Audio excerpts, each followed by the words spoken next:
Je suis chimiste, je fais des analyses chimiques, voilà.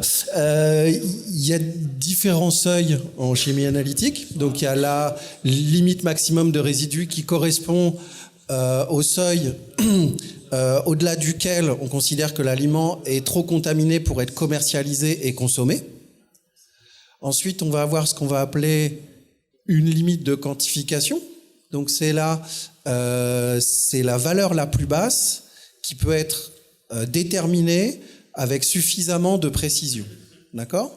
Et ensuite, on a une limite de détection qui est le seuil au niveau signal qui permet de distinguer le bruit de fond d'un signal. D'accord ?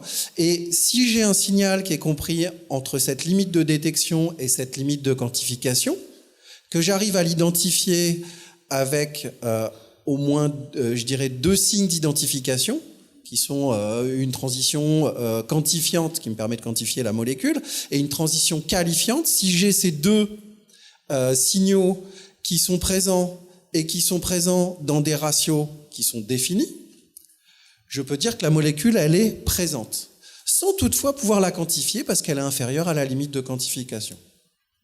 Est-ce que ça répond à votre question ou à votre doute sur...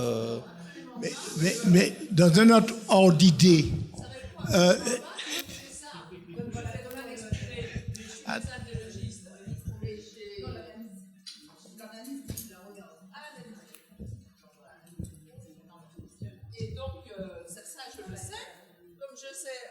Ça, je le sais. Ce que je vous demande, en tant que chimiste, c'est comment expliquez-vous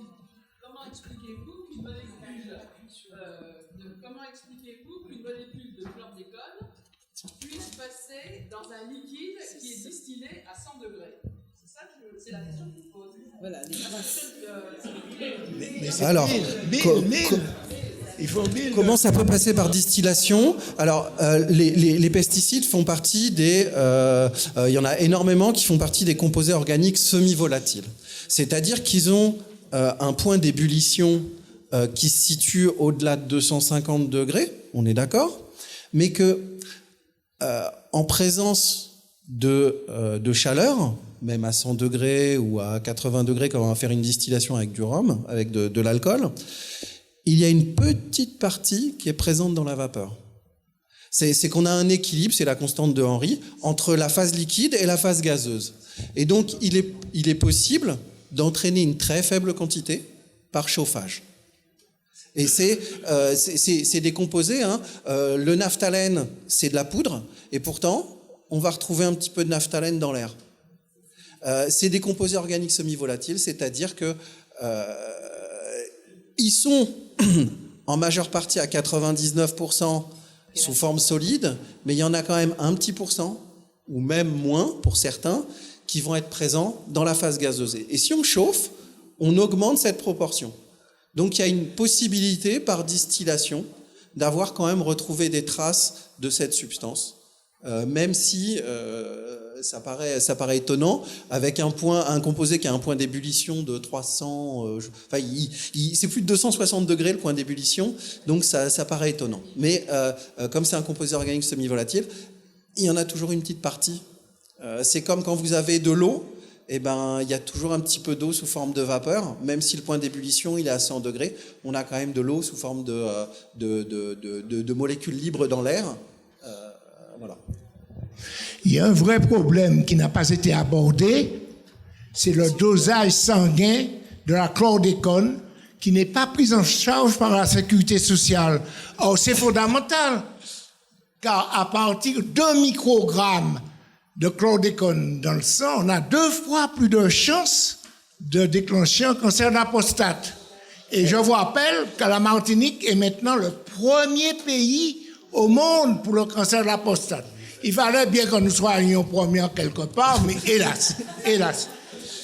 Je pourrais malheureusement pas répondre pour notre système de santé. Je crois que c'est important quand même qu'on ait ce dosage pris en charge. Ça permettra peut-être l'application des lois sociales, accidents du travail, maladies professionnelles, parce qu'il faut penser aux victimes. Il y a des victimes. Par ailleurs, Josiane l'a dit, mais la situation est catastrophique. 40% des terres polluées, toutes les eaux sont polluées. Alors, devant cette situation, que faire?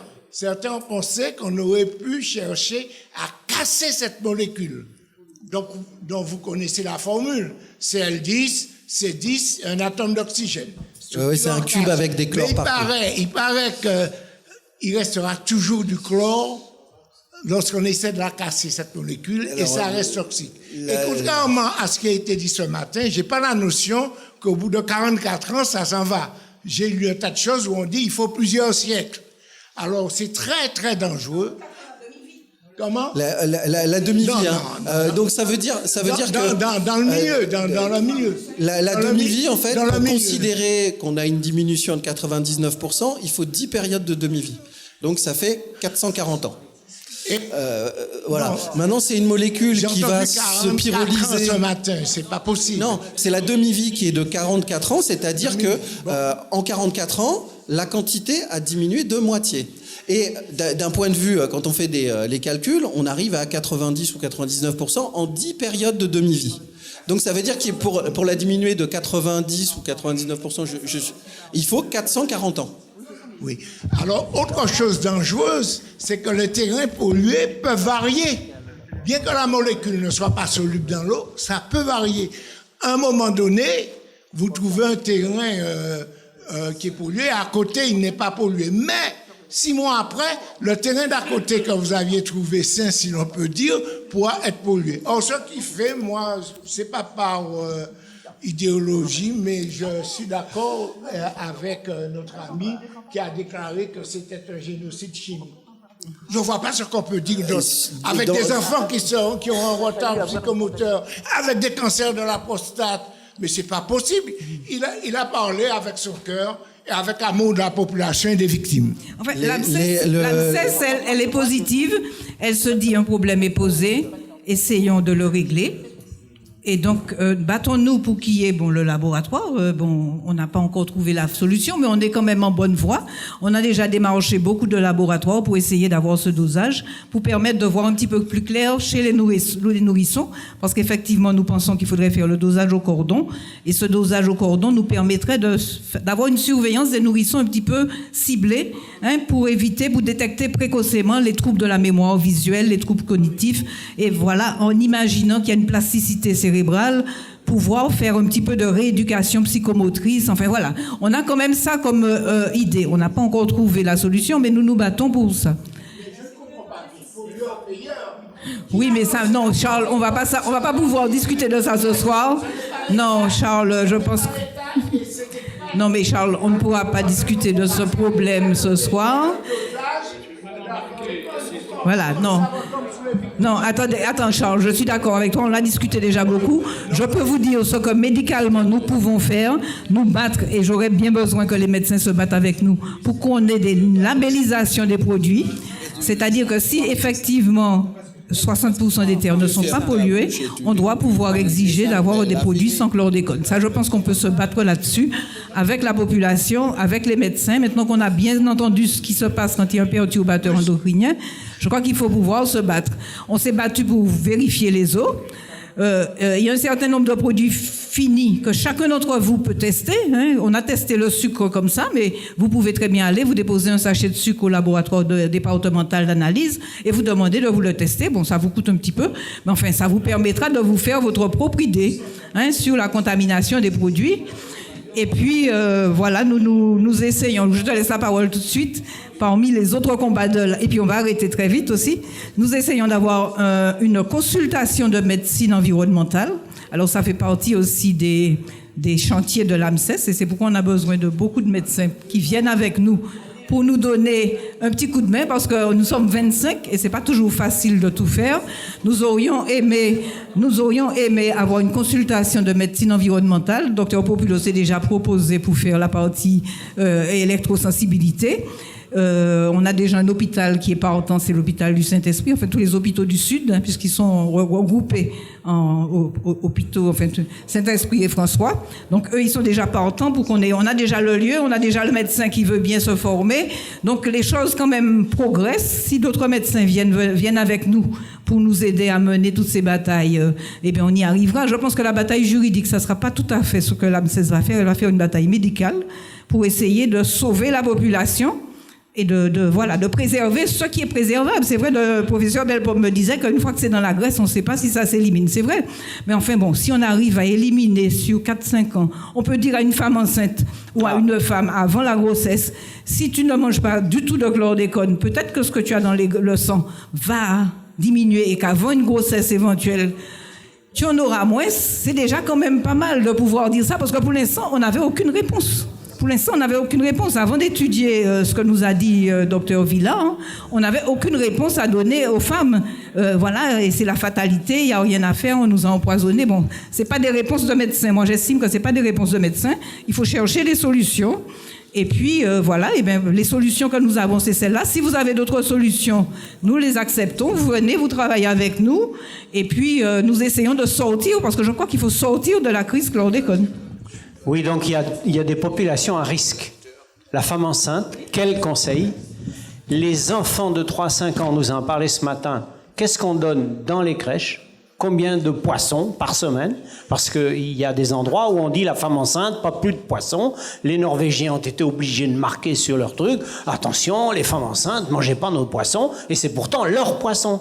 Donc si nous, dans nos crèches, pour nos enfants, pour nos femmes enceintes, on ne fait pas de discrimination, eh bien, on met en danger les nourrissons et les populations. Je suis tout à fait d'accord avec vous. Hein. C'est pour ça que nous aurions on va pas embêter les maisons de retraite, oui. Mais c'est pas la même chose qu'une maternité ou une crèche, ça c'est sûr. Je suis tout à fait d'accord avec vous. C'est pourquoi j'appelle les confrères à venir nous aider. Voilà. Parce qu'on ne peut pas faire beaucoup de choses. Hein. Chaque action, elle est longue. Donc, plus il y a de confrères qui viennent avec nous réfléchir, maintenant qu'on a bien étudié les questions de chlordécone, s'il y a des confrères qui viennent réfléchir avec nous et nous faire des propositions, eh bien, nous sommes tout à fait partants. OK. Voilà. Très bien. Alors, il y a les questions sur l'hypersensibilité, on les laisse. On laisse tomber. On continue ou quoi? Une question très brève. Très brève. Même deux petites questions très brèves. Que sait-on de l'eau du robinet, finalement? Alors, l'eau du robinet, il faut faire confiance aux gens qui font des études. Hein. Elle est contrôlée par l'ARS et elle est potable. C'est-à-dire qu'on nous dit que qu'elle est potable, c'est-à-dire elle est inférieure à la limite de potabilité, voilà. Mais 0,1 microgramme par litre. Hein. Alors, les captages, finalement, il y a un certain nombre de captages qui sont indemnes de chlordécone, comme les captages là, du Nord aux Caraïbes. Donc, cette eau-là, elle est d'emblée potable. Hein. Toute la région Carbet, Diamant, toute la région Caraïbes a une eau d'emblée potable, puisque les captages sont... Là, c'est la région Nord-Atlantique qui a des captages qui sont pollués, mais qui sont traités par le charbon actif. Et l'usine de Vivet, là, au Lorrain, c'est une usine qui, finalement, investit beaucoup dans un processus qui retient le plus possible le chlordécone. Donc, je pense que les résultats qu'on nous donne sont des résultats de potabilité. On n'a pas le moyen de contrôler. Je pense qu'il faut faire confiance. Oui. Voilà. Juste une question. Que dire aux personnes qui décident, qui sont obèses ou en surpoids et qui ont des pertes de poids brutales, enfin qui décident de rentrer dans des régimes avec des pertes de poids brutales et donc des relargages importants dans... Ah, mais ça fait partie des problèmes graves, hein. Le relargage de la graisse quand on a perdu beaucoup de poids. Il y a énormément de... C'est pourquoi je pense qu'il faut que les confrères viennent avec nous, hein, parce qu'il y a tellement de problèmes qui vont se poser. Voilà. J'ai vu un reportage avec un très bel élevage d'écrevisses sous les hauteurs du Carbet. Alors, est-ce qu'on est sûr qu'il y a un contrôle qui nous... Alors, au niveau du Carbet, le Carbet n'est pas pollué. Il n'y a pas eu de chlordécone dans les bananeraies du Carbet pendant cette période-là. Mais il faut faire des dosages, hein. Il faut faire des contrôles. Hein. On ne peut pas a priori savoir comme quelqu'un disait là, il y a des terres non polluées et puis qui sont polluées à côté. Et puis il y a surtout eu des transferts de terres polluées vers des terres non polluées. Quand il y a des excavations à l'occasion de construction, vous avez des gens qui viennent, qui prennent 3 sacs, 4 sacs ou 2 camions de terre et puis qui amènent ça malheureusement sur une terre non polluée. Et ça, nous ne le contrôlons pas. Donc, je pense qu'à moins de faire des dosages, on ne peut pas répondre à votre question.